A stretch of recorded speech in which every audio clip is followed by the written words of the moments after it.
What's going on, OHS? Sawyer Wright here. Today I'm doing a Spongebob interview with our one and only bikini bottom expert. Reagan Wehmeyer. How you doing, Reagan? I'm doing great. All right, so my first question for you today is, why do you like SpongeBob so much? Well, it isn't obvious. I do love SpongeBob. I freaking love SpongeBob Special on the planet. Why do I love SpongeBob so much? Because SpongeBob is timeless, first of all. It's been going on for, 22 years now? 1999 was the first release date. I mean, what other show goes on for 22 years and is still producing episodes, Sawyer? So you really, really like SpongeBob. I really love SpongeBob, and I know a lot about SpongeBob. I love SpongeBob because, A, it's timeless. B, it's been a part of me since I was a little kid. And C, it's such a huge part of pop culture that if you miss out on SpongeBob, you miss out on pop culture. And I think that's important because, without even realizing it, half of the things you say or do are probably related to or referencing SpongeBob. I mean, every time you go into the band room, if you're a band kid, you probably know that episode where they're in the band room and Patrick goes, "Is mayonnaise an instrument?" Or every time you go into the weight room and you do that little hip thing that Kendall makes you do, what do you think? Bring it around town. You know what I mean? There's just so many things that you don't even think of that come from SpongeBob. And that's why I love SpongeBob so much, because it incorporates so many different things that you wouldn't even think of. I mean, for the comedy, for example, there's slapstick comedy, there's complex comedy, there's dry humor and puns everywhere. And just the animation style is great. I mean, it's just, there's so many different things that happen all at once, and sometimes it looks really dumb, but other times it looks really awesome. And that's what makes SpongeBob what SpongeBob is, because it's so unique and different from everything else, and it all just combines together. And normally that would be like a hodgepodge that is just totally junk, but SpongeBob has some magic to it, and that's why I love SpongeBob. Well, I wasn't expecting that. All right, for number 2, what is your favorite SpongeBob episode? That's a tough choice. However, there's one SpongeBob episode that has a special place in my heart. SpongeBob episode number 1, released in 1999, Help Wanted. It is the first episode.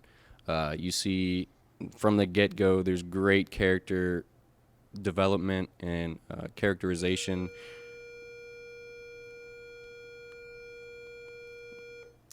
Thank you.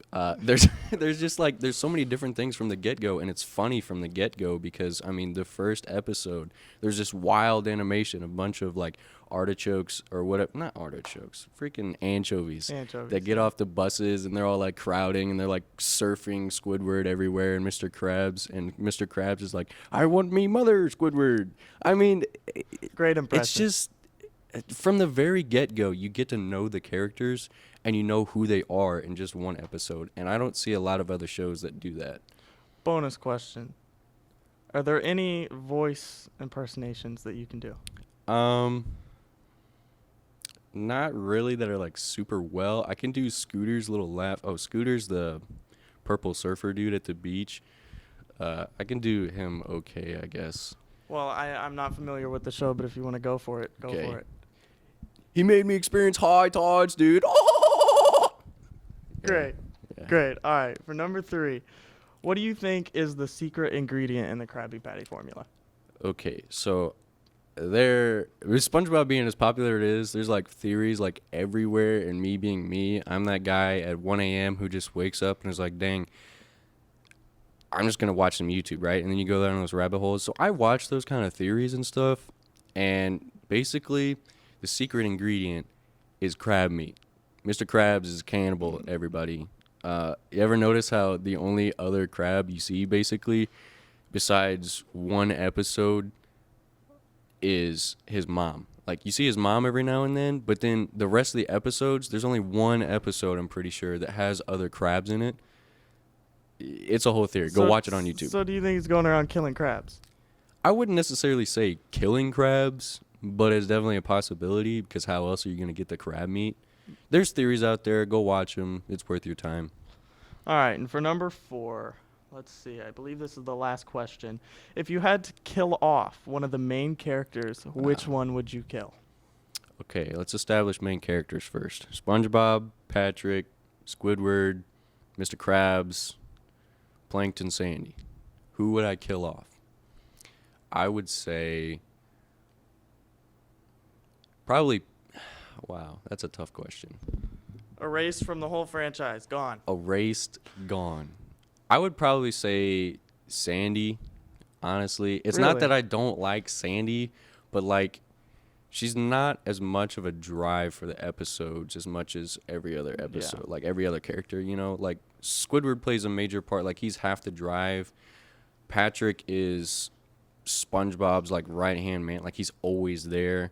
And then you got Mr. Krabs and Plankton's dynamic, and if you took either one of those out, then Yeah. half the episodes wouldn't make sense at all. But Sandy, she does play a major part in some episodes, but I think she could be replaced with a different character or some other subplot.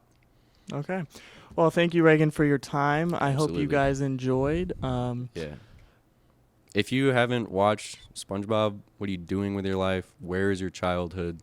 Go watch all the seasons minus like 12, 11, 13 because those are kind of garbage because they had new producers after Steven Hillenburg died. So, I mean, those are kind of whack. But seasons 1 through 3, gold. Absolute gold. Those are my favorite seasons. They're just, oh, they're beautiful.